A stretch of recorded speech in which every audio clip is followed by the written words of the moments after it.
Hey everyone, welcome back to Inspired Talks. Today joining you will be me, Mai, and also Rai. We're the primary hosts for the podcast or Flow Talk. Today we're going to be covering a topic that me and Rai are pretty interested in. It's extraterrestrial races. I guess we'll be talking about maybe what our impressions were before we knew what we know now, and just generally what we think about it. I guess I can start off by saying, Rai, what would you say growing up or in general through your life, what was your impression of extraterrestrial races? Well, growing up as a child, depending on the exposure that I would highlight, I would say that essentially speaking, extraterrestrial life was represented as symbols for me. So whether it was in like a bag of crisp or, a snack, how they would be symbolized in pop culture or media. But mostly apart from that, it never really occurred to me that there was a differentiation in life outside of our own planet. And if life were to be considered different, it never really dawned on me that life is any different or could be considered that way. The way I perceived things is that life in general is one and in the same, even if we do look different, regardless of our race, our gender, and the way we may look in appearance. So it never really crossed to be a different thing for me. Even now I'd say we're just one life and one consciousness. So experiencing itself in a multitude of facets. I think that's a really beautiful way to look at it. I think for me growing up, I think because there's been a lot of representation of beings or creatures in mass media on pop culture. For me, I guess, as they would say, aliens, but I think it's better to call them extraterrestrial life or beings. I guess I used to just consider them as part of, media fiction. I didn't really used to think about, does life exist on other planets? I hardly used to think about other planets at all. I think I just really absorbed in my own little world when I was growing up. But I think now, as my consciousness is expanding and I'm finding out new things that are getting me to think, obviously, I could definitely say that I think about this stuff a lot more now, opposed to being exposed to the standard conventional image of an alien, which I guess you would say looks quite close to a variant of the Greys. That's what I basically used to think extraterrestrial life would look like, and now I know that that basically varies. So going more into now how we were, I guess, more exposed or expanded our knowledge more to what extraterrestrial life could look like or what they're like. I guess after listening to Cosmic Disclosure and watching Cosmic Disclosure on Gaia, I guess I found out that extraterrestrial life actually, a lot of beings, species don't look very different to us at all. And in fact, there are many species that are at different levels of consciousness, something I never really used to think about. But yeah, I mean, there are species that look like us. There might be species based on creatures and animals that we have here on Earth, but like have a different level of consciousness similar to ours. So, is there any specific extraterrestrial race or being that you are particularly interested in talking about or has always fascinated you since you found out about them? I'd say for me, in general, not in a specific sense, but the fact that maybe within our own galaxy, Mm. that the whole shape of race is taking a humanoid form of some kind. Yeah. I think that in itself relates us all to each other. And I think even our own DNA shares a lot in comparison and maybe connected to various other DNA strands across our own galaxy. Now, I'm not sure if the same body shape or design is going to be the same for other galaxies or other universes Mm. or realities, Mm. but I can say that made me see that feeling of perception I had about there not really being a difference, and that we're in that same soul family. That showed me that was a very I'd say a something that related to my inner feeling or knowing. Yeah.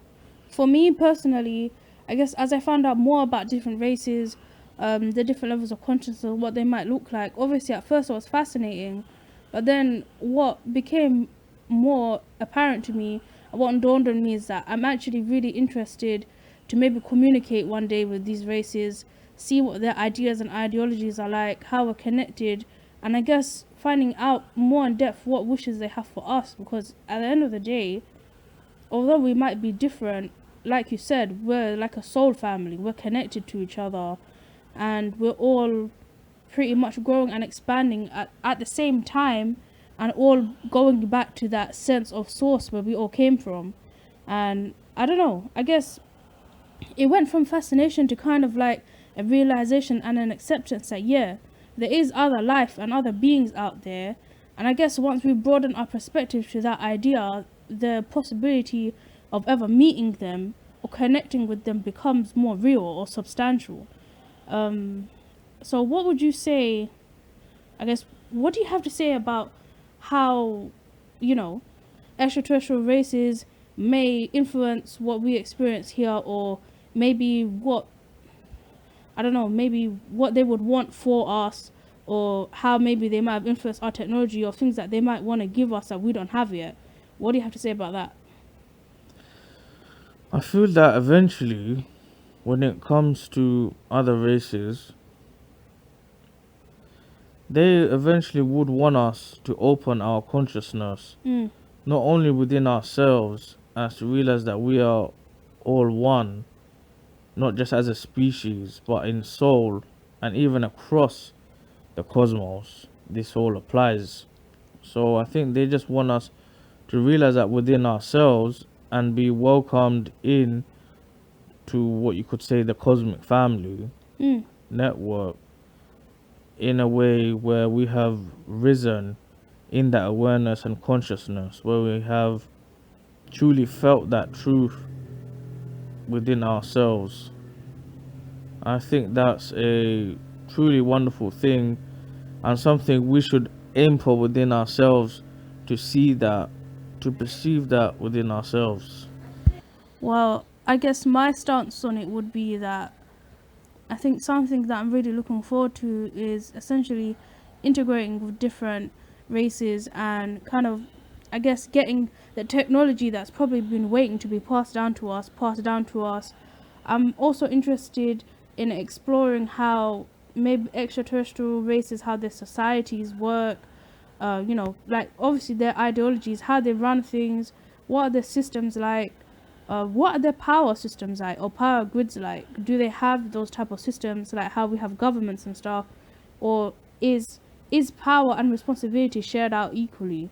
I feel like we can learn a lot from them in that respect, and hopefully move towards a more peaceful and prosperous society. Because I think that in general, the main thing we can benefit from in connecting to other life and extraterrestrial races out there, I guess, is learning from the things that they have experienced from their history, and also essentially improving the life we have here on Earth. Because I feel like if we don't make those type of adjustments and improvements, we're not going to be evolving. What do you think about it? I personally feel like that's the next step we need to take, not just towards saving this planet, but also expanding our consciousness and rising and essentially opening up more to these ideas. I think what is most important of all is just this open transparency, and when we do begin in the communion and connection with our soul brothers and sisters, is that this exchange of learning from one another and evolving together in that way. I think that's the most beautiful and one of the key aspects to the next transitional phase that the planet may be in, and we may be in as souls together. So that's for me would be a key thing at this current time. I would say as well, something that I've probably learned a lot from ET races is that the most, the best and most marquee technology that everyone possesses is thought, mind, and consciousness. Literally, from that alone, we've learned that you can create your reality. And I'm sure the next step and evolution we might take in technology may purely be run not even on the type of non-renewable and renewable energy sources that we have here, but literally technology that we have within ourselves. I think that's something that I just can't wait to see be implemented into our society, and essentially the power that we have within ourselves being the source for the technology that we use. Yes, I think everything at this transitional phase and in this new era that we're in now is going to be heavily based upon our own inner abilities and our connectiveness to not just our outer realities but our inner realities, and coalescing and bringing and bonding them all together. Yeah, That's going to be another a key thing that will be occurring at this time. I guess just to wrap up this intro for people and basically what we think about the matter, I thought we might like to discuss some pretty intriguing topics. You know how we found out about how possibly angels could have been like ETs, or how gods in Greek mythology and Egyptian mythology, they could have also been ETs. What do you think about that? Do you think that it's definitely a real possibility? I feel like a big consideration within myself of something I felt like it's been in a knowing is that many things that are called fiction Mm, or throughout history and even facts are related to a source material or a original source, and I feel like in that way fiction is taken from a lot of fact or what can be considered reality, but that's based all upon our perception. For essentially what we believe to be true is true, and in that faith and in the knowing, as we know, we truly know. yeah. I definitely got to say that I definitely can posit and support the fact that any idea or anything that has ever been proposed has some sort of grounding or basis in reality. If someone hadn't seen something like that or experienced it, they would never be able to report it. And I think that a lot of the time, mythology, religious texts, and religious stories, I think they're all taken for granted. But because they're all similar, and they derive their ideas and archetypes and characters, they're so similar that they're derived from a similar source that must have had some type of event taking place in reality itself. So I think, yeah, it's definitely a possibility that the description that we get of angels, or we get of these amazing traits of like gods, goddesses, demigods, even humans in these mythologies have also had amazing powers. I feel like it's not that far from reality, and that it definitely has a basis in either human history that we've experienced here, or even history out there in the expanded galaxy and universe. So I definitely would say, guys, keep your minds open, keep your hearts open. You never know what you could discover. And even soon, when we do start making contact with these other, races and living beings across the galaxy, you'll definitely come to understand that love and connection with others much more. Yeah, I'd like to definitely end it by saying not only be open to the possibilities, but be open to yourself. Because within yourself, all the answers are found. You don't need to look out there or anywhere else. It's right there inside. That feeling, within that moment, your soul's calling. It will tell you everything you need to know. It will be your reflective guide. So just be open to yourself, guys. That's what I'd say in this time. And when you're open to that aspect within yourself, you're open to everything. And you truly realize that you are one with all that is. Yeah. Thanks for listening. Bye. Why? Thank you.